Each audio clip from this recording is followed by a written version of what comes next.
अच्छा जी recording start हो चुकी है। गुड है भाई। अस्सलाम वालेकुम। बेटा स्टार्ट लेते हैं जी, बिस्मिल्लाहिर्रहमानिर्रहीम। एबीसी हम हर लिहाज से प्रीवियस क्लास में कंप्लीट कर चुके हैं। बस एक छोटा सा आइडिया देना था, अगर एग्जाम में आपसे ये कहा जाए यार एबीसी पे क्रिटिसिज्म क्या है, तो याद रखिएगा एबीसी के डिसएडवांटेजेस ही क्रिटिसिज्म है। और जो हमारे शॉर्ट नोट्स हैं 68 पेजेस के, दे आर गुड इनफ। इसमें सब कुछ है भाई। अगर आप सारे लेक्चर्स ध्यान से सुन लें, नोट कर लें और ये 68 पेजेस की थ्योरी कर लें, it's good enough to pass PM पहली अटेम्प्ट में इंशाल्लाह विथ फ्लाइंग कलर्स। अच्छा जी, अगर एग्जामिनर आपसे कहता है यार एबीसी पे क्रिटिसिज्म बता दें, तो उसका जवाब सुन लें, एबीसी के डिसएडवांटेजेस को ही क्रिटिसिज्म में बताया जाता है। वही लिखा हुआ है भाई यहाँ पे, it is impossible to allocate all over it to specific activities, choice of both activities and cost drive might be inappropriate। ये सब हम ऑलरेडी पढ़ चुके हैं। एबीसी की इंप्लीकेशंस कई दफा मैं बता चुका हूं। इंप्लीकेशन मींस अगर आपकी कंपनी एबीसी को इंप्लीमेंट कर लेगी तो क्या उसके असरात होंगे आपकी ऑर्गेनाइजेशन पे। Pricing, more realistic cost, improve cost plus pricing. Sales strategy पे इंपैक्ट आएगा, मोर रियलिस्टिक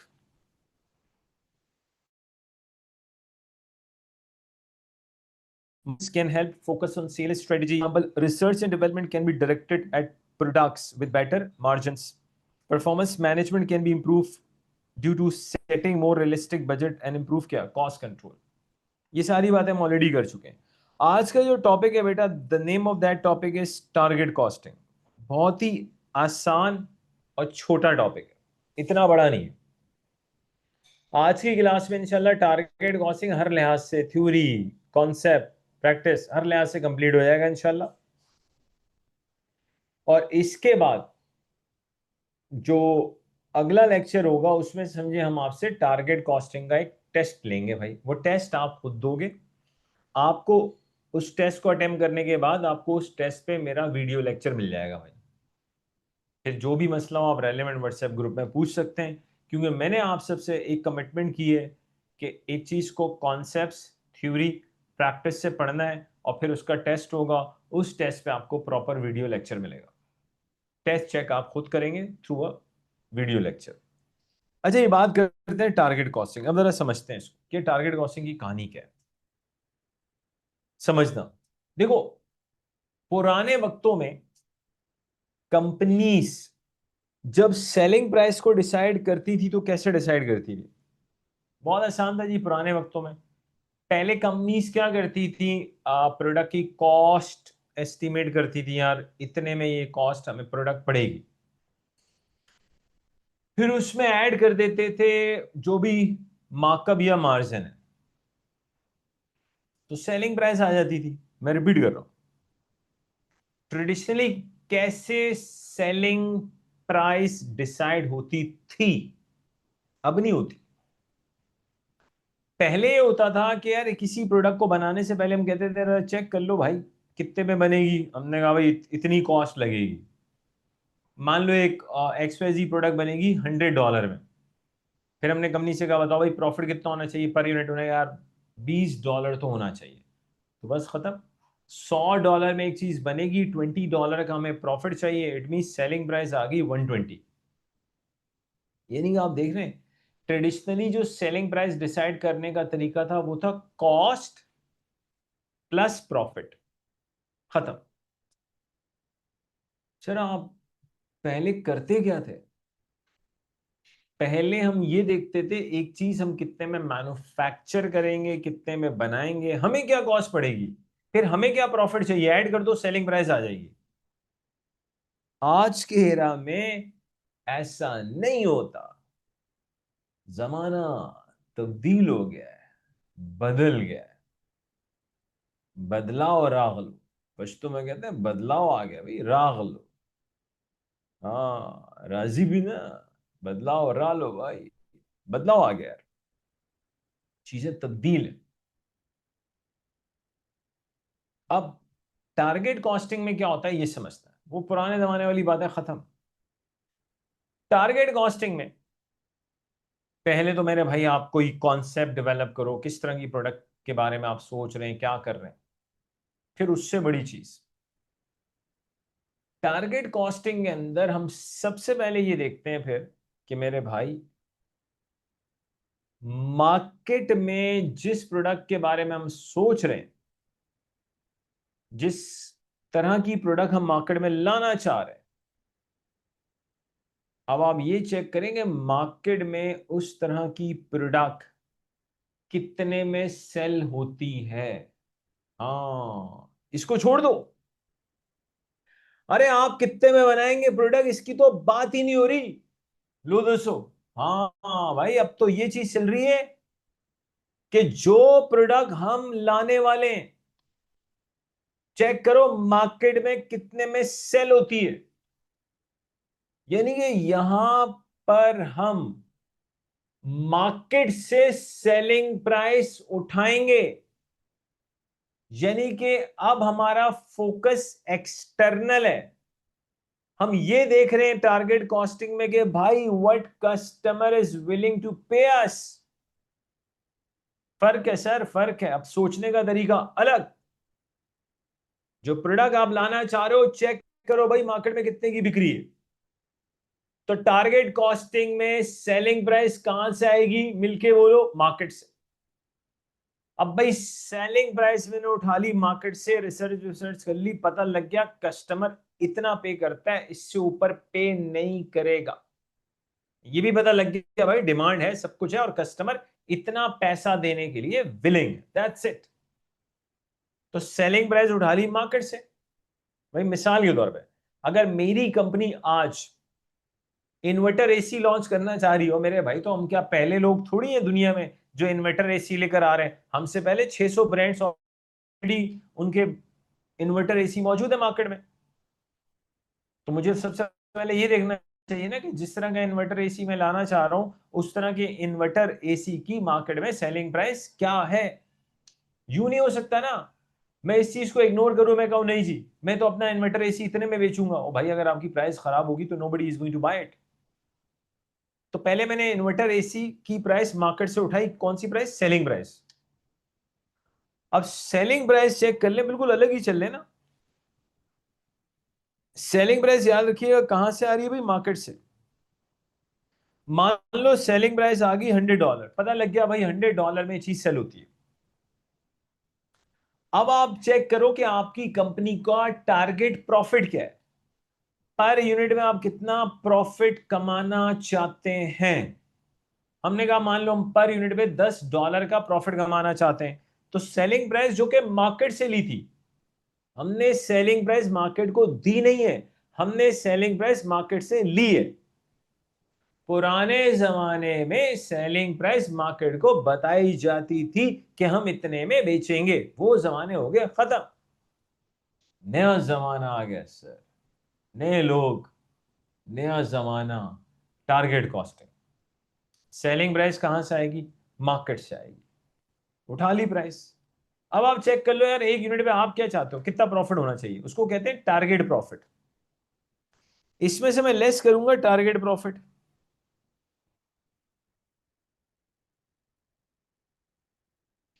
मान लो टारगेट प्रॉफिट है $10, इसका मतलब है मेरी टारगेट कॉस्ट है 90। इसकी इंटरप्रिटेशन सुनिएगा,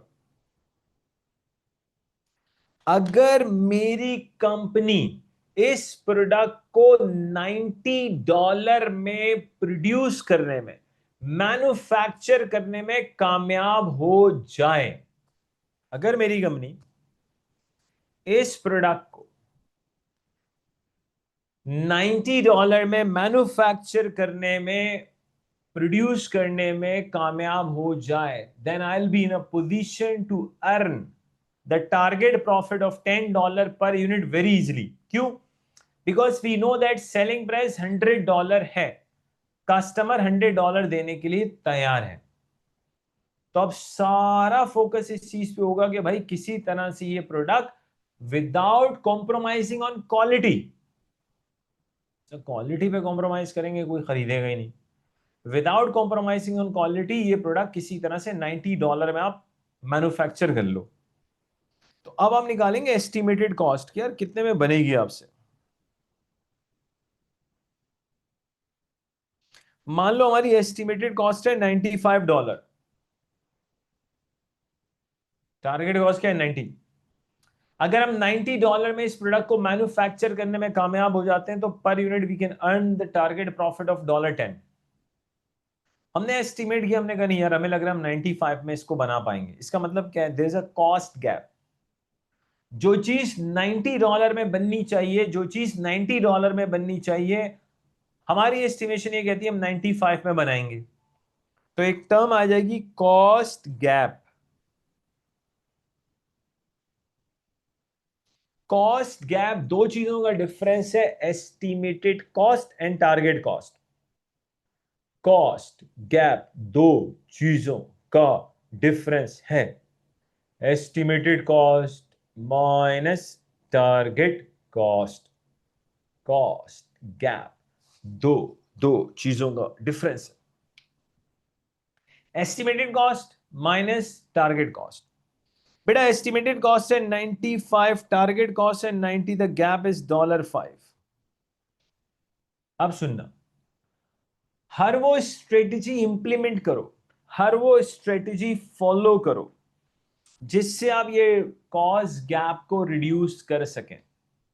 कॉस्ट गैप जितना रिड्यूस होगा आप उतने करीब होंगे अपने टारगेट प्रॉफिट को अचीव करने के।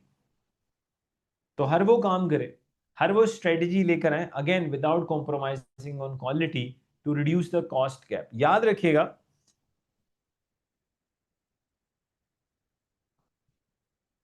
आप टारगेट कॉस्टिंग में सेलिंग प्राइस नहीं बढ़ा सकते। क्यों? ओए मां सदके, टारगेट कॉस्टिंग में सेलिंग प्राइस कैसे बढ़ा सकते हो? सेलिंग प्राइस तो डिसाइड ही कैसे हुई थी? मार्केट से उठाई थी सेलिंग प्राइस। ये चेक किया था कस्टमर कितना पे करने के लिए विलिंग है। तो टारगेट प्रॉफिट को अचीव करने के लिए I can not increase the selling price. Entire focus होगा कॉस्ट गैप को रिड्यूस करने में। तो बातें रिपीट, याद रखना, आप एक ऐसी प्रोडक्ट मार्केट में लॉन्च करने वाले जो ऑलरेडी मार्केट में एग्जिस्ट करती है। भाई आप दुनिया की यूनिक तरीन प्रोडक्ट लेकर आए जो किसी के पास है ही नहीं, और जो मर्जी है पैसे लो यार, फिर कौन सी टारगेट कॉस्टिंग। लेकिन नॉर्मली आजकल जो प्रोडक्ट सारी होती है वो ऑलरेडी मार्केट में होती है, और हम उसी की बात कर रहे हैं जो प्रोडक्ट ऑलरेडी मार्केट में है। अब जो प्रोडक्ट ऑलरेडी मार्केट में, आप वो प्रोडक्ट लेकर आ रहे हो, तो प्राइस कहां से उठाएंगे? सेलिंग प्राइस मार्केट से। मार्केट से सेलिंग प्राइस उठाई रिसर्च करने के बाद, लेस करेंगे टारगेट प्रॉफिट, टारगेट कॉस्ट आ जाएगी। फिर हम चेक करेंगे हम कितने में बना सकते हैं, उसको एस्टिमेटेड कॉस्ट कहते हैं। एस्टिमेटेड कॉस्ट और टारगेट कॉस्ट के डिफरेंस को कॉस्ट गैप कहते हैं। एक दफा आपको कॉस्ट गैप पता चल जाए, हर वो काम किया जाता है जिससे कॉस्ट गैप रिड्यूस हो। मिसाल के तौर पर कि सर ऐसी क्या पॉसिबल स्ट्रेटजीज हो सकती हैं जिससे हम कॉस्ट गैप को रिड्यूस करें? बहुत सी हो सकती हैं। One of them for example, supplier change करने के बारे में सोचें। देयर इज अ पॉसिबिलिटी कि आप सप्लायर चेंज करो, आपको सिमिलर मटेरियल, सेम मटेरियल कम प्राइस में मिल जाए। अगेन आई एम सेइंग कि भाई कॉस्ट गैप को कम करते हुए आपने क्या नहीं करना, क्वालिटी पे कॉम्प्रोमाइज नहीं करना। ओ भाई क्वालिटी पे कॉम्प्रोमाइज कर दोगे तो प्रोडक्ट बिकेगी नहीं ना। सप्लायर चेंज करो, हो सकता है सेम मटेरियल किसी और सप्लायर से कम प्राइस पे मिले, विच इज पॉसिबल। तो change of supplier one possibility, one strategy to reduce what cost gap. एक और काम किया जा सकता है, अगर आपको लगता है कि यार आपकी जो प्रोडक्ट है उसमें जो लेबर की इन्वॉल्वमेंट है वो कोई इतनी खतरनाक या इतनी सिग्निफिकेंट नहीं है, अगर आपको लगता है कि मैं लेस स्किल लेबर से भी काम करवा लूं, किससे काम करवा लूं? लेस स्किल लेबर से भी काम करवा लूं, तो क्वालिटी पे कोई बहुत बड़ा फर्क आने वाला नहीं है। काम बन गया, लेस स्किल लेबर से काम करवा लो। अगर आपकी कोई इस तरह की प्रोडक्ट है तो आप लेस स्किल लेबर से काम करवा लें, भाई चल जाएगा यार। लेकिन आपको अगेन देखना है कि आपकी प्रोडक्ट की नेचर क्या है। तो अगर आपको लगता है हमारी प्रोडक्ट की नेचर ऐसी है कि हम थोड़ा लेस स्किल लेबर पे भी काम लेंगे तो कोई प्रॉब्लम नहीं है, अगर आपको ऐसा लगता है तो आप लेस स्किल लेबर से काम लें। उससे भी क्या होगा, आपका कॉस्ट गैप रिड्यूस होगा। एक और पॉसिबिलिटी भी है, अगर आप ओवरहेड को एब्जॉर्प्शन कॉस्टिंग पे एलोकेट करते हैं, अगर आप एब्जॉर्प्शन से एबीसी कॉस्टिंग में जाते हैं, then there is a still possibility, जरूरी नहीं है लेकिन एक पॉसिबिलिटी है, कॉस्ट गैप कम हो जाए। क्यों? देखो एबीसी में क्या होता है, ओवरहेड्स की फेयर एलोकेशन होती है, एब्जॉर्प्शन में तो ओवरहेड्स की फेयर एलोकेशन नहीं होती। तो instead of absorption, if I go for ABC, there is a possibility कि आपका कॉस्ट गैप कम हो जाए, बिल्कुल पॉसिबल है। एक और भी है, आप अपने लेबर को ना मोटिवेट करो। सवाल के सर, अगर हम लेबर को मोटिवेट करें, मान लें वो मोटिवेट हो भी जाता है, तो सवाल ये पैदा होता है कि सर लेबर के मोटिवेट होने से, लेबर के मोटिवेट होने से कॉस्ट गैप कैसे कम हो सकता है? अबे कम हो सकता है, लेबर के मोटिवेट होने से कॉस्ट गैप कम हो सकता है। कैसे? देखो, जब आपका लेबर मोटिवेट होगा, प्रोडक्टिविटी बढ़ेगी। जो काम पहले वो 2 घंटे में करता है, with motivation I can guarantee you वो काम वो 1.5 आवर में करेगा और अच्छा करेगा। इसका मतलब है, अगर मैं अपनी वर्क फोर्स को मोटिवेटेड रखता हूं, उनको किसी तरह से ज्यादा मोटिवेट करता हूं, तो बहुत ज्यादा चांसेस है प्रोडक्टिविटी बढ़ेगी। प्रोडक्टिविटी बढ़ेगी तो आपका कॉस्ट गैप क्या होगा? डेफिनेटली कम होगा। और ये भी याद रखिएगा, आज अगर कॉस्ट गैप इतना कम नहीं हो रहा, तो over the period of time आपका कॉस्ट गैप जरूर कम होता है, लर्निंग कर्व की वजह से। जब आपका लेबर एक ही काम बार बार बार बार करता है, तो over the period of time आपका लेबर बहुत एफिशिएंट हो जाता है उसमें, वो सेम काम बेहतर तरीके से कम वक्त में करता है। तो ये वो सारी स्ट्रेटजीज हैं जिससे आप क्या कर सकते हैं, कॉस्ट गैप को रिड्यूस कर सकते हैं। तो टारगेट कॉस्टिंग में एक चीज याद रखिएगा, आप कोई ऐसी यूनिक प्रोडक्ट मार्केट में नहीं ला रहे जो किसी को पता ही नहीं है, फिर तो जो दिल करे पैसे चार्ज करें आप, लेकिन अगेन उसमें देखना होता है, उल्टी सीधी प्राइस नहीं रखनी। यहाँ पे बेसिकली हम ऐसी प्रोडक्ट की बात कर रहे हैं ऑलरेडी मार्केट में, अब हम भी लेकर आ रहे हैं अपनी प्रोडक्ट, तो भाई प्राइस तो मार्केट से ही लूंगा ना यार। मार्केट से मैंने प्राइस उठाई, उसमें से अपना टारगेट प्रॉफिट माइनस किया, टारगेट कॉस्ट आ गई, फिर हम एस्टिमेट करते हैं यार हम कितने में बना सकते हैं, टारगेट तो मिल गया हमें। फिर एक कॉस्ट गैप की टर्मिनोलॉजी आई, जो कि दो चीजों का डिफरेंस है, आपकी estimated cost minus target cost, दोनों का डिफरेंस कॉस्ट गैप है। एक दफा आपको कॉस्ट गैप पता चल जाए, फिर हर वो स्ट्रेटजी ऑप्ट करें जिससे आप कॉस्ट गैप को क्या कर सकें, रिड्यूस कर सकें। क्योंकि सारा फोकस एक ही चीज पे, किसी तरह से विदाउट कॉम्प्रोमाइजिंग ऑन क्वालिटी हम क्या करें, इस पर्टिकुलर प्रोडक्ट को टारगेट कॉस्ट जो है उसी पे इसको मैन्युफैक्चर करें, उसी में इसको प्रोड्यूस करें। एक और चीज होती है, आपकी जो प्रोडक्ट है ना, कॉस्ट गैप को एक और तरीका होता है रिड्यूस करने का। आप अपनी प्रोडक्ट को अच्छे से देखो, आप चेक करो कि यार आपकी प्रोडक्ट में कौन सी ऐसी फीचर्स हैं जो वैल्यू एडेड है। जिस वैल्यू एडेड फीचर का मतलब होता है जिसके अगेंस्ट कस्टमर पे करने के लिए विलिंग है। लेकिन आप ये भी देखेंगे कौन सी ऐसी फीचर्स हैं जिसके अगेंस्ट कस्टमर पे करने के लिए विलिंग नहीं है। जो नॉन वैल्यू एडेड फीचर्स हैं उनको आप एलिमिनेट कर दें। रिपीट, आप चेक करें आपकी जो प्रोडक्ट, उससे एसोसिएटेड ऐसी कौन सी फीचर्स हैं जो वैल्यू एडेड है, जिसके अगेंस्ट कस्टमर पे करने के लिए विलिंग है, और कौन सी ऐसी चीजें जिसके अगेंस्ट कस्टमर पे करने के लिए विलिंग नहीं है। जिसके अगेंस्ट कस्टमर पे करने के लिए विलिंग नहीं है वो नॉन वैल्यू एडेड है, तो कोशिश करें नॉन वैल्यू एडेड कॉस्ट को आप कम से कम रखें, रिड्यूस करें उसको। एग्जाम्पल ले लेते हैं, देखिए मिसाल के तौर पर समझते हैं, चलें इसकी एग्जाम्पल लेते हैं। ये कैलकुलेटर है भाई, ओके। अब मान लो ये कैलकुलेटर 3000 का, ₹3000। एक स्टूडेंट को ये कैलकुलेटर चाहिए, पेरेंट्स अपने बच्चे के लिए रहे तो कैलकुलेटर ले रहे हैं, तो पेरेंट्स को ये कैलकुलेटर चाहिए जो कि 3000 का। समझना, अगर कंपनी ये कहती है नहीं, हम इस कैलकुलेटर को एक बहुत ही स्पेशलाइज्ड पैकिंग में रखेंगे, इसके ऊपर एक बहुत अच्छी सी का कवर देंगे, और जिसकी वजह से ये calculator instead of 3000 will be selling it for 5000। यानी कि 2000 रुपए एक्स्ट्रा सिर्फ किसके लेंगे, उस प्रॉपर पैकिंग का, बहुत ही अच्छी पैकिंग का। ओ मेरे भाई, स्टूडेंट ने पैकिंग का अचार डालना है, स्टूडेंट को क्या चाहिए, कैलकुलेटर।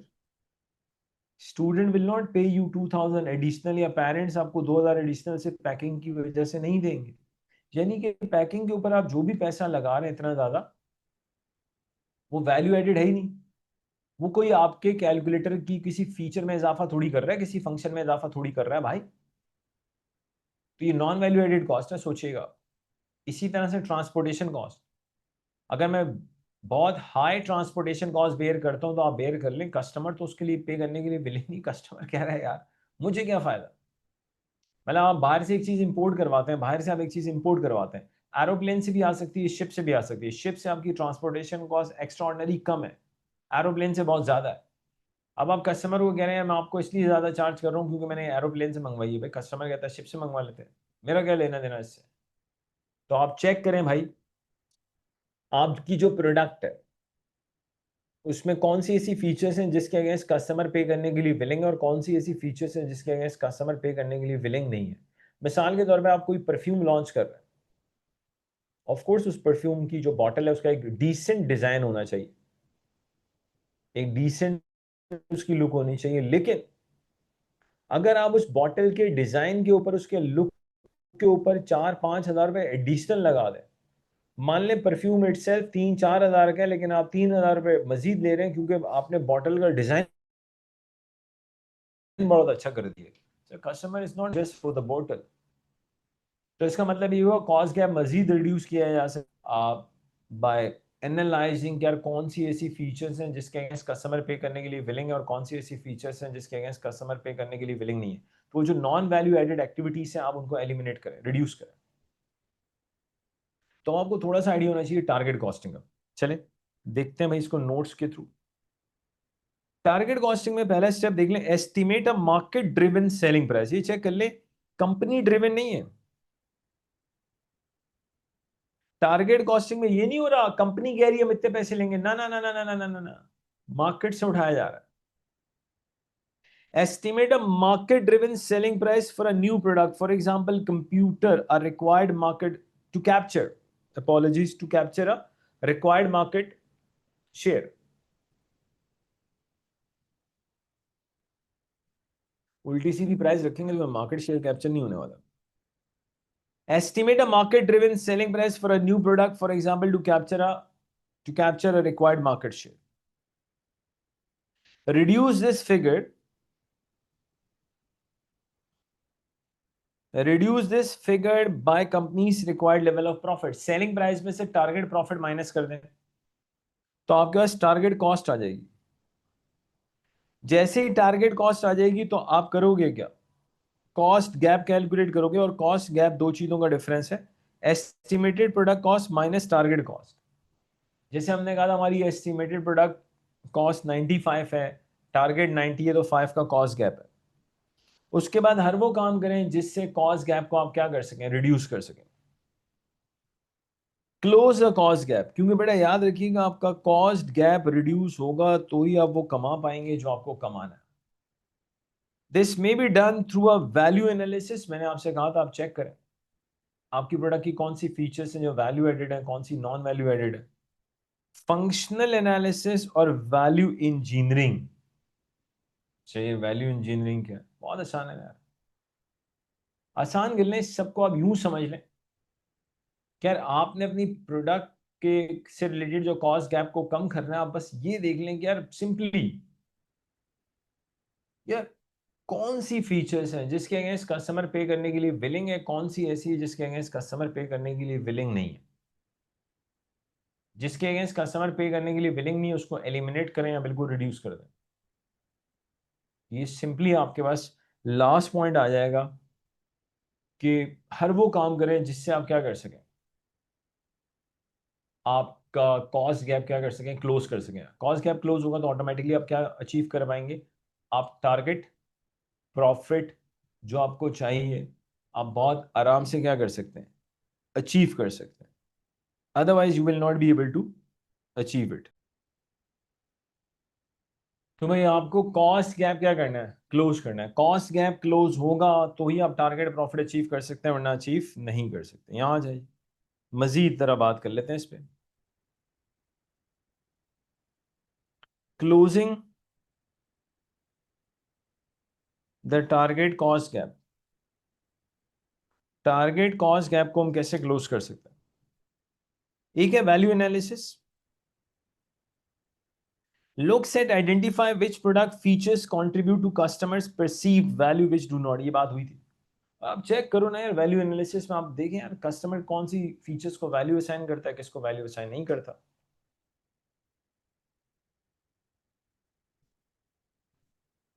अब जिसको कस्टमर वैल्यू असाइन नहीं करता भाई उसको एलिमिनेट करो। Focus on reducing cost without compromising on perceived value, without simply compromising on quality. Can labor saving be made, for example, by using lower skilled laborers? अगर आपको लगता है कि यार हम लोअर स्किल लेबर को यूज कर सकते हैं, कोई प्रॉब्लम नहीं है, तो लोअर स्किल लेबर को यूज कर लें। अगर आपको लगता है प्रोडक्ट की नेचर कुछ ऐसी है। Can productivity B improve bye improving motivation? मैंने कहा था अगर आप अपने स्टाफ को मोटिवेट करते हैं तो you will get the productivity बढ़ेगी। अंडरस्टूड बात है। एक शख्स काम करे विदाउट मोटिवेशन, मेरे लिहाज से बहुत टाइम लगाएगा। दूसरा शख्स वही काम करे विद मोटिवेशन, कम वक्त में ज्यादा अच्छा परफॉर्म करेगा because of the motivation. What production volume is needed to achieve economies of scale? आप इसको भी देखें भाई कि एग्जैक्टली आपको कितना प्रोडक्शन लेवल चाहिए to achieve economies of scale. Actually जब आपकी कंपनी इकोनॉमीज ऑफ स्केल को अचीव कर लेती है तो आपकी एवरेज कॉस्ट कम हो जाती है। ओके, लेकिन इकोनॉमीज ऑफ स्केल तभी अचीव होती है जब एक हाई वॉल्यूम पे काम हो। Could cost saving be made by reviewing supply chain? मैंने आपसे कहा था चेक करो, अगर आप सप्लायर चेंज करें तो हो सकता है किसी दूसरे सप्लायर से same material without compromising on quality सस्ता मिले आपको। Can any material be eliminated, cut down on packing material? जो थोड़ी देर पहले मैंने आपसे कहा था, इट हैपेंड ना। हमारे एक बहुत ही होनहार स्टूडेंट, पुरानी बात, वो एक कंपनी में काम कर रहे थे काफी टाइम से, 2 ढाई साल से, और उसका इंक्रीमेंट होता था बच्चे का, लेकिन इतना अच्छा नहीं होता था। उसने कहा यार कुछ करें कंपनी के लिए ताकि कंपनी को भी पता चले। तो कंपनी की जो प्रोडक्ट थी उसने उसको देखा देखा, उसको एनालाइज किया।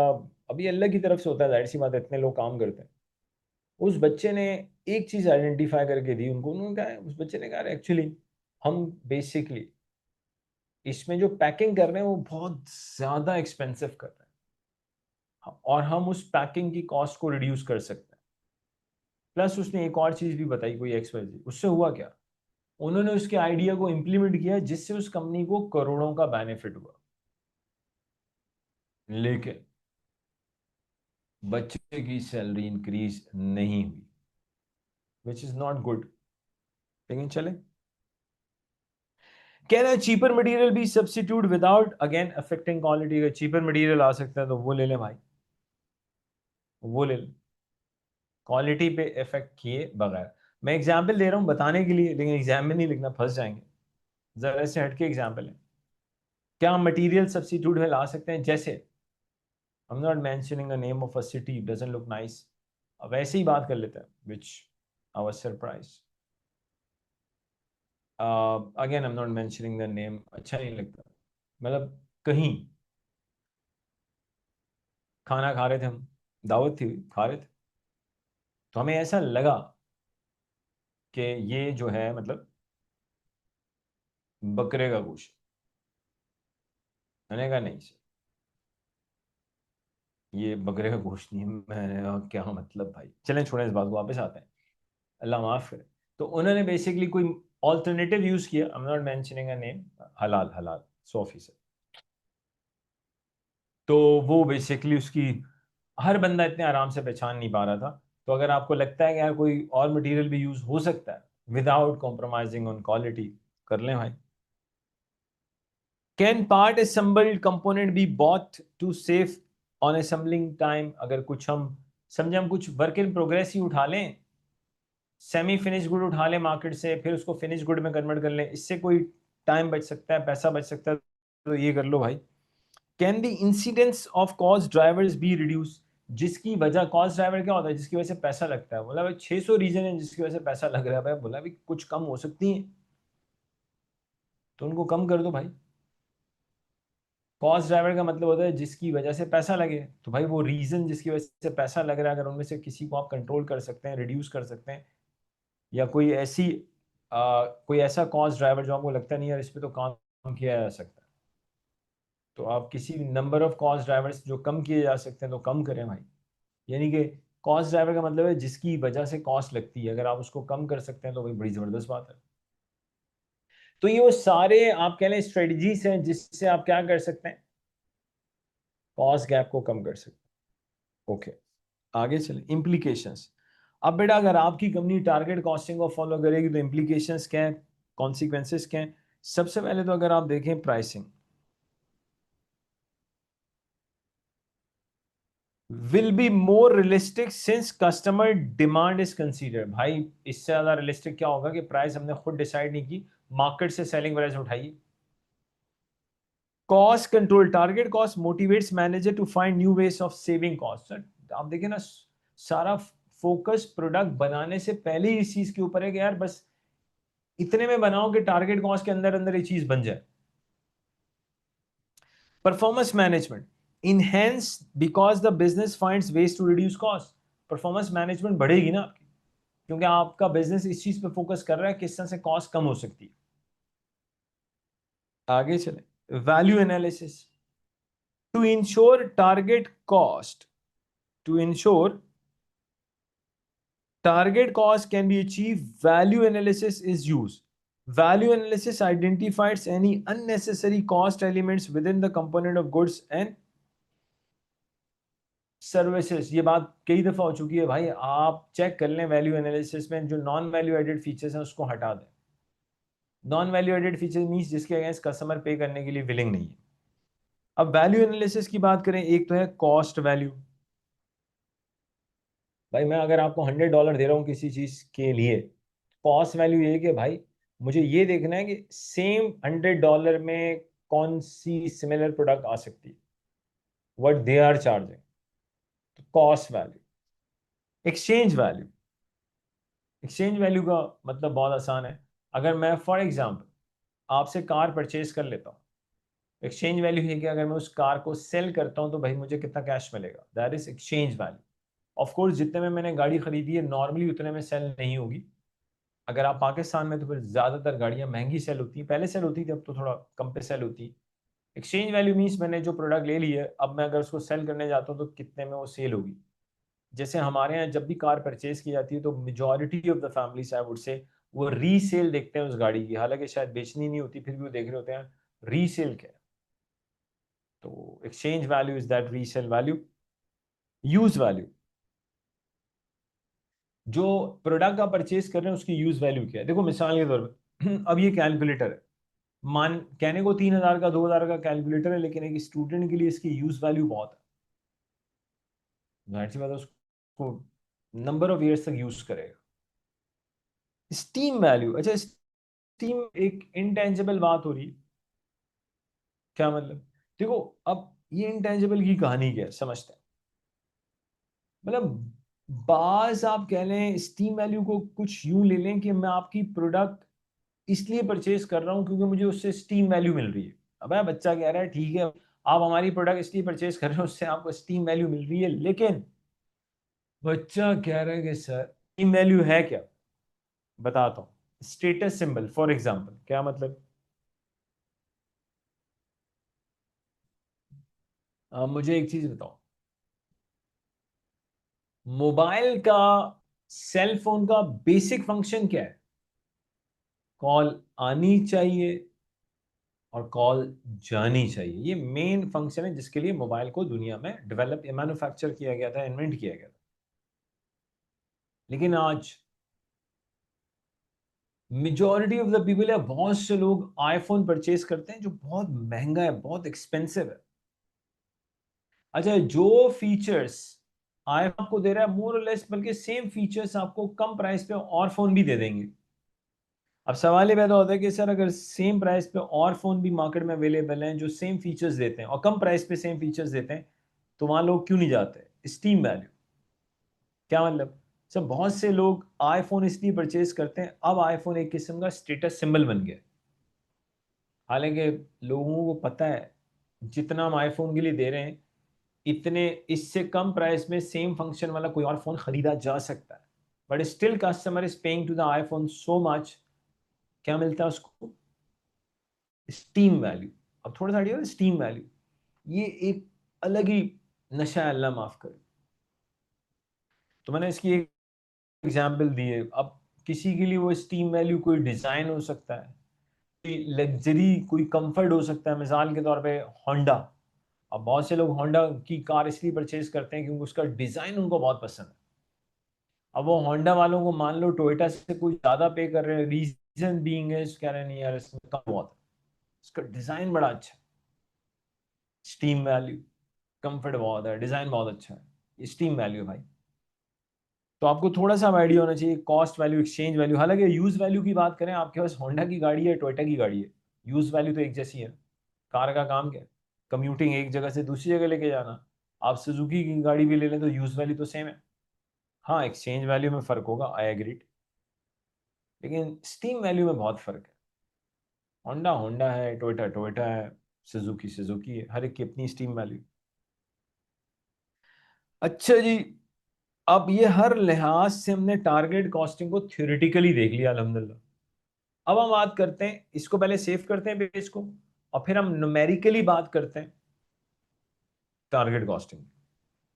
और किट, कैपलान की किट से क्वेश्चन उठाएंगे, और मैं आपसे डेट भी शेयर करता हूँ कैपलान की किट की, बिल्कुल। अच्छा बेटा, सबसे पहले आप किट के ऊपर हेडिंग चेक कर लें।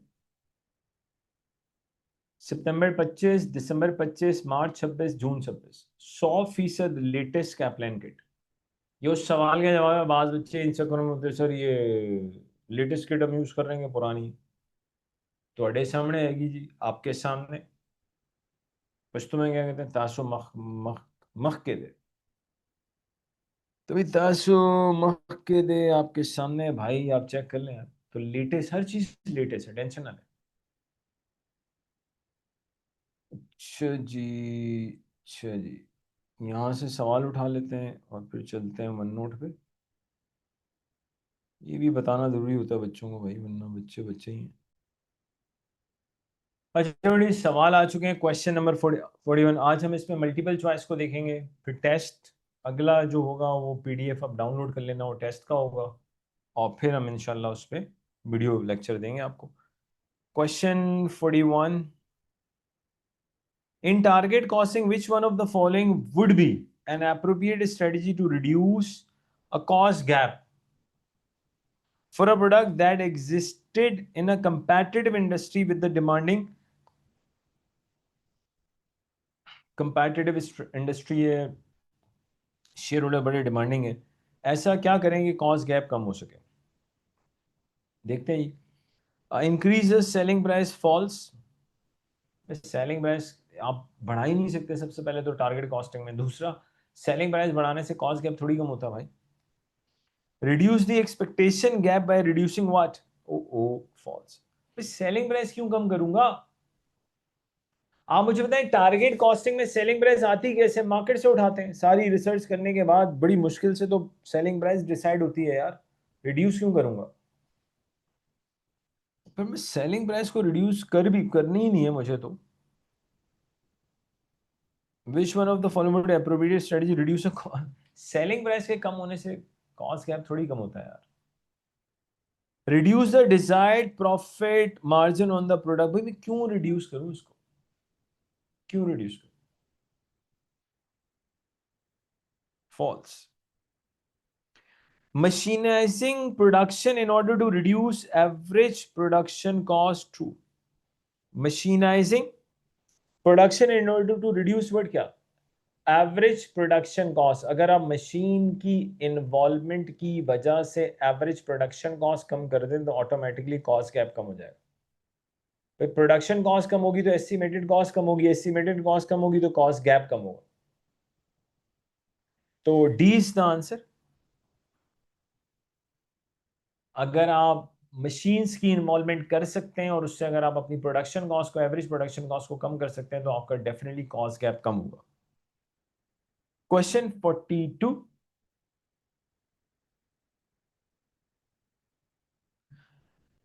Maximum rate per hour is 2 decimal तक जाना है। The predicted selling price for the product has been set at 56। Selling price 56 decide होगी। Desired markup is a percentage of cost which is 25%। यहां रुक जाओ पहले। कॉस्ट प्लस प्रॉफिट बराबर होता है सेलिंग प्राइस के।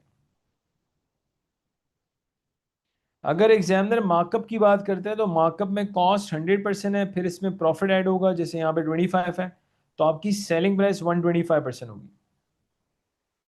Markup is a percentage of cost. अगर एग्जामिनर मार्जिन का वर्ड यूज करे, मार्जिन में cost plus profit selling price के बराबर होता है। मार्जिन में याद रखिएगा सेलिंग प्राइस 100% होती है। मार्जिन में सेलिंग प्राइस इज 100% और मार्कअप में cost is 100%।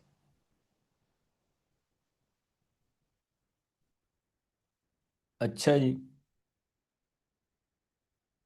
The desired markup on cost is 25%। Material cost for the product is estimated to be $16 है before allowing for additional material to allow for shrinkage 20%. For every $10 kg of material going, only 8 kg comes out। देखें, सबसे पहले आपको ये समझ में आना चाहिए, 8 केजी के आउटपुट के लिए आपको 10 केजी का इनपुट देना पड़ता है। 8 केजी के आउटपुट के लिए आपको 10 केजी का इनपुट देना पड़ता है, यानी कि 80% जो आपका आउटपुट है उसके लिए आपको इनपुट 100% देना पड़ता है। 20% आपका वेस्ट होता है, लेकिन यार कॉस्ट तो आप 100% की बेयर करोगे। रिपीट है, समझना इस बात को। यार आप बाहर से जब रॉ मटेरियल लेकर आते हैं, लॉजिकली सारे का सारा 100% रॉ मटेरियल आपकी फिनिश गुड में थोड़ी कन्वर्ट होता है। कुछ ना कुछ तो रॉ मटेरियल का लॉस होता है, जिसे हम नॉर्मल लॉस कहते हैं, जो आपको बेयर करना पड़ता है। मान लो अगर मैं मार्केट से 10 केजी परचेज करके लाता हूँ और मैं कोई प्रोडक्ट बनाता हूँ, तो फाइनल प्रोडक्ट 8 केजी की बनती है, यानी कि 2 केजी का एक नॉर्मल लॉस मुझे बेयर करना पड़ता है।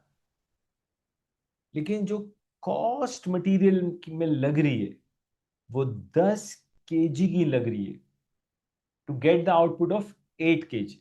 ये ध्यान में रखिएगा। इसका मतलब, और एग्जामिनर कह रहा है $16 की जो कॉस्ट है ना, इस 16 में हमने जो श्रिंकेज या 20% का जो लॉस होता है उसको इंक्लूड नहीं किया। ओके, इसका मतलब ये हुआ कि जो $16 है वो एक्चुअली लॉस के बगैर वाली कॉस्ट है। यानी कि समझे, ये आपके आउटपुट की वैल्यू है मेरे भाई। उस आउटपुट के लिए मुझे इनपुट 100% देना पड़ेगा। इसका मतलब ये हुआ, सुनिएगा, जो हमारी मटेरियल कॉस्ट लगती है, जो हमें बेयर करनी पड़ती है, इस 16 को मैं 100 से मल्टीप्लाई करूंगा, 80 से डिवाइड करूंगा। अगर आपको ये पसंद नहीं है तो एक और काम कर लो भाई, किसी तरह से भी सॉल्व किया जा सकता है। आप कह दें भाई, in order to get output of 8 kg we have to give the input of 10 KG.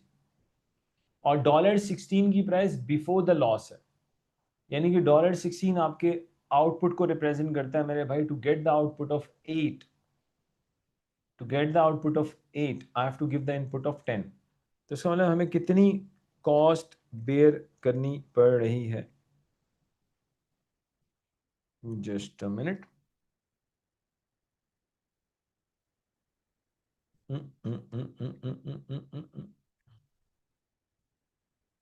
Just a minute, just a minute.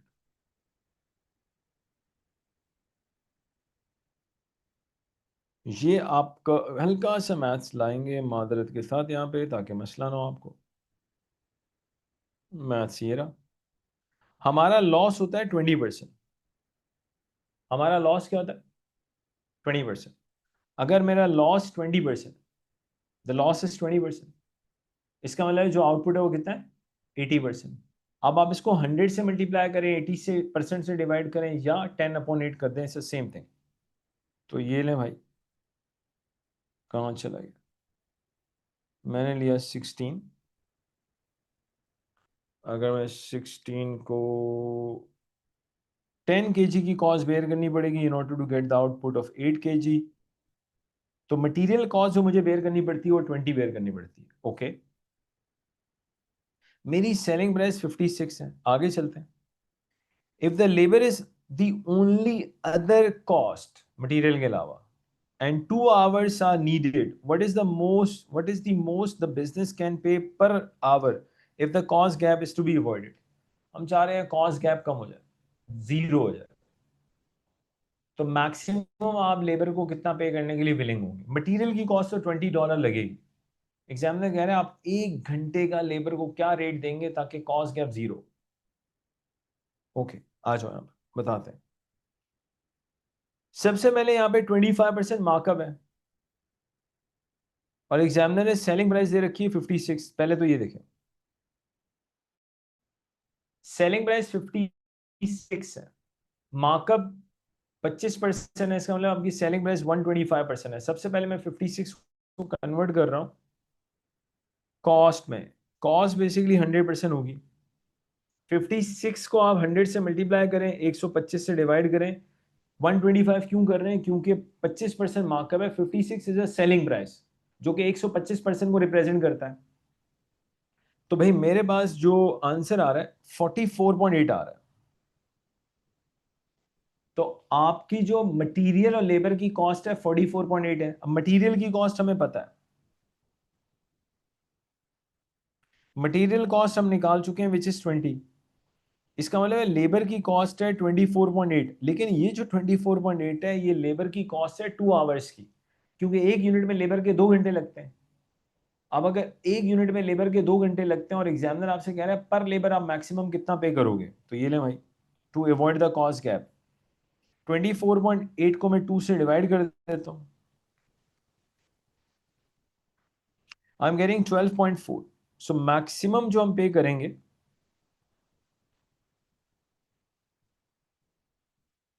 वो 12.40 पे करेंगे to avoid the cost gap. Repeat मैंने किया क्या, पहले ये देख लें। एग्जामिनर ने मुझे सेलिंग प्राइस दी 56 ही, मैंने उसको 100 से मल्टीप्लाई किया, 125 से डिवाइड किया, पहले मैंने उसकी टोटल कॉस्ट निकाल ली। फिर मटेरियल मुझे पता है यार पर यूनिट मटेरियल की कॉस्ट लगती है $20। 44.8 में से मैंने $20 माइनस कर दिया मटेरियल की कॉस्ट, लेबर की कॉस्ट आ गई 24.8। वो 24.8 जो लेबर की कॉस्ट आ रही है वो पर यूनिट है। एक यूनिट में लेबर के 2 घंटे लगते हैं, तो मैंने लेबर की कॉस्ट को 2 से डिवाइड कर दिया तो पर लेबर का रेट आ गया। अगर मुझे लेबर 12.40 पर लेबर आवर पड़ेगा तो फिर कोई कॉस्ट गैप आएगा ही नहीं। आगे चलते हैं।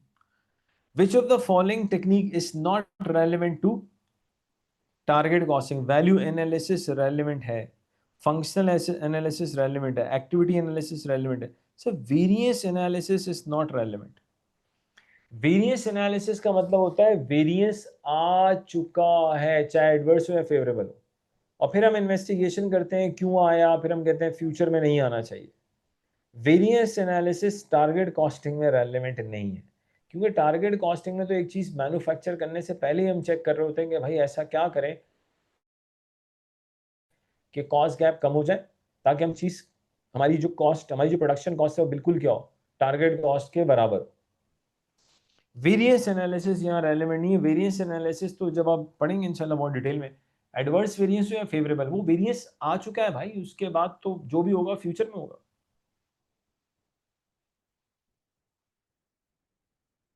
अच्छा यहाँ जाए, list options are as follows. What is the target cost for each unit of Sigma for the coming year? Select from the list. The selling price of the product Sigma is 250 each unit. Sales for the coming year are expected to be 500 units. The company requires a return 15% in the coming year on investment.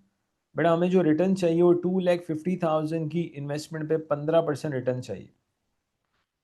हमें 2,50,000 की investment पे 15% return चाहिए, जो क्या आता है 37,500। और अगले साल जो नंबर ऑफ यूनिट्स हैं वो 500 होंगे, तो टारगेट प्रॉफिट पर यूनिट में निकाल लेता हूँ। 37,500 आपका टोटल टारगेट प्रॉफिट है अगले साल का। इस इन्वेस्टमेंट में मुझे 37,500 कमाना है और अगले साल जो नंबर ऑफ यूनिट्स बनेंगे 500 होंगे, 37,500 को आप 500 से डिवाइड कर दें तो आपके पास टारगेट प्रॉफिट आ रहा है 75 पर यूनिट। सेलिंग प्राइस 250 है। इसमें से अगर मैं टारगेट प्रॉफिट को माइनस कर दूं 75 को, तो टारगेट कॉस्ट आ जाएगी 175। ये आपकी सेलिंग प्राइस है, ये आपका टारगेट प्रॉफिट है, तो ये आपके पास टारगेट कॉस्ट है। यही पढ़ा था हमने। आप सेलिंग प्राइस में से टारगेट प्रॉफिट माइनस कर दें तो आपके पास टारगेट कॉस्ट आ जाएगी। आप सेलिंग प्राइस में से टारगेट प्रॉफिट माइनस कर दें तो आपके पास टारगेट कॉस्ट आ जाएगी। ओके, अब यहीं पे आपका है छोटा सा टेस्ट। वो क्या है टेस्ट? चलें, छोटा सा टेस्ट। चलें, एक खाली एक एमसीक्यूज का टेस्ट होगा, एक मैं करवा देता हूं आपको। विच of the following describes a characteristics of service provided by an optician at VC during the standard appointment? अभी खैर हमने सर्विस ऑर्गेनाइजेशन में इतना बात नहीं की, कर लेंगे।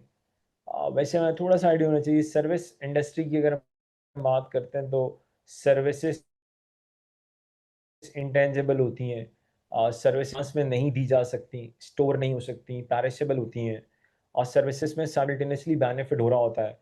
हम जैसे जैसे सर्विस प्रोवाइड कर रहे होते हैं कस्टमर को, वैसे वैसे बेनिफिट हो रहा होता है। खैर, विच ऑफ द फॉलोइंग, और सर्विसेज में हेट्रोजेनिटी भी होती है। एक ही चीज, एक ही जैसी सर्विस दो अलग लोगों से लें तो सेम एग्जैक्टली सेम स्टाइल नहीं होगा। Which of the following describes the characteristics of service provided by an optician? पढ़ते हैं। VC company is a company of opticians. It provides a range of services to the public such as eye test, आंखों के test करती है, and contact lens consultation. Has a separate dispensary selling glasses and contact lenses. Patient book appointment with an optician in advance. A standard appointment is 30 minutes long, during which an optician will assess the patient specific requirement, provide them the eye care services they need. After the appointment, the patient are offered the chance to buy a contact lenses or glasses from the dispensary. Which of the following describes characteristics provided by an optician? देखिए हो क्या रहा है, optician आपको क्या services दे रहा है? वो कह रहा है स्टैंडर्ड 30 मिनट टाइम है, during which optician will assist patient specific requirement and provide them. यार आपका जो ऑप्टिशियन है उसने आपकी आंखों को चेक करना है, आंखें चेक करने के बाद वो आपको रेकमेंड कर देगा लेंसेज लगवा दें या ग्लासेस ले लें। तो बेसिकली यहाँ पे सब कुछ साइमल्टेनियसली हो रहा है। वो आपकी आंखें चेक कर रहा है, आंखें चेक करने के बाद आपको बता रहा है आप लेंस लेना है तो कौन सा लें, ग्लासेस लगवाने तो किस तरह के हों। तो साइमल्टेनियसली आप बेनिफिट ले रहे हो। जैसे जैसे ऑप्टिशियन आपको चेक कर रहा है, simultaneously you are getting the benefit. Tangible वाली बात नहीं है, होमोजीनियस वाली बात नहीं है, नॉन पैरिस, यहाँ पे बेसिकली साइमल्टेनियस है। भाई जाहिर सी बात है, आपको जैसे जैसे आपकी आंखों को चेक कर किया जा रहा है वैसे वैसे आप बेनिफिट उठा रहे हो। आपको पता चल जाता है at the end of the day कि मुझे कौन सा कॉन्टैक्ट लेंस या ग्लासेस लेने चाहिए। चलिए, नहीं ये कर ही लेते हैं भाई। Match the stages required to correct the steps बता दो। भाई सबसे पहला होता है डेवलप द प्रोडक्ट। कौन पहले तो पता हो, तो जैसे मैंने कहा था हम इन्वेंटर एसी लॉन्च कर रहे हैं, तो पहले तो ये देखें ना आप कौन सी प्रोडक्ट ला रहे हैं। डेवलप द प्रोडक्ट कॉन्सेप्ट, फिर मार्केट से प्राइस उठाएंगे, सेट द सेलिंग प्राइस जो कि मार्केट से ली जाएगी, फिर टारगेट प्रॉफिट डिसाइड होगा। सेलिंग प्राइस में से टारगेट प्रॉफिट माइनस करेंगे तो टारगेट कॉस्ट आएगी, टारगेट कॉस्ट। उसने यहाँ टारगेट कॉस्ट नहीं दी, कॉस्ट ऑफ द प्रोडक्ट दे दी, तो इसको ले लेंगे भाई। मजीद फिर आइडेंटिफाई द कॉस्ट गैप और use function and value analysis ताकि आपका कॉस्ट गैप क्या हो सके, कम हो सके। चेक कर लें जी। सबसे पहले डेवलप द कॉन्सेप्ट, इसके अकॉर्डिंगली सेलिंग प्राइस, फिर प्रॉफिट मार्जिन डिसाइड कर लें। प्रॉफिट मार्जिन यानी कि टारगेट प्रॉफिट पता लग गया आपको। फिर आप ये cost the product means estimated cost, चौथे नंबर पे एस्टिमेटेड कॉस्ट है, पांचवें नंबर पे कॉस्ट गैप है, छठे नंबर पे आप वो तमाम स्ट्रेटजीज लेकर आते हैं जिससे आपका कॉस्ट गैप क्लोज हो। यहाँ cost the product means estimated cost, determine the profit margin basically आपका टारगेट प्रॉफिट। तो बिल्कुल सही है जी। डेवलप द प्रोडक्ट कॉन्सेप्ट, फिर selling price, determine the profit margin, cost the product means estimated cost, फिर cost gap, and फिर हर वो strategy opt करना जिससे कॉस्ट गैप क्लोज कर सके। अब बेटा सुन लें, यहाँ पे आके आपका टारगेट कॉस्टिंग अल्हम्दुलिल्लाह कंप्लीट होता है। मैं चाहूँगा आप इसके फ़ौरन बाद टेस्ट को अटेम्प्ट करें टारगेट कॉस्टिंग के ऊपर, फिर ऑफ कोर्स आप उसका वीडियो लेक्चर देख सकते हैं, क्योंकि टारगेट कॉस्टिंग मैंने कहा था छोटा टॉपिक है। आइडिया हो गया होगा यार वाकई छोटा टॉपिक है, लेकिन इस छोटे से टॉपिक में भी डायरेक्टली हमने न्यूमेरिक्स की बात नहीं की भाई। हमने पहले पूरा कॉन्सेप्ट देखा, थ्योरेटिकल देखा, फिर हम क्वेश्चंस पर आए जिसमें थ्योरी वाले सवाल भी थे, न्यूमेरिक भी थे। इसके बाद जो टेस्ट होगा उसको भी मैं प्रॉपर्ली डिस्कस करूंगा भाई। उस टेस्ट को आप टेस्ट ले लें, प्रैक्टिस वीडियो ले लें, वो आपकी मर्जी है। यानी कि एक लेक्चर और आपको मिलेगा टारगेट कॉस्टिंग पे। So thank you very much for watching this lecture. अगर ये लेक्चर थोड़ा सा लंबा हो गया हो तो माजरत, लेकिन मैं चाह रहा था टारगेट कॉस्टिंग एक ही क्लास में कंप्लीट हो जाए। Thank you very much.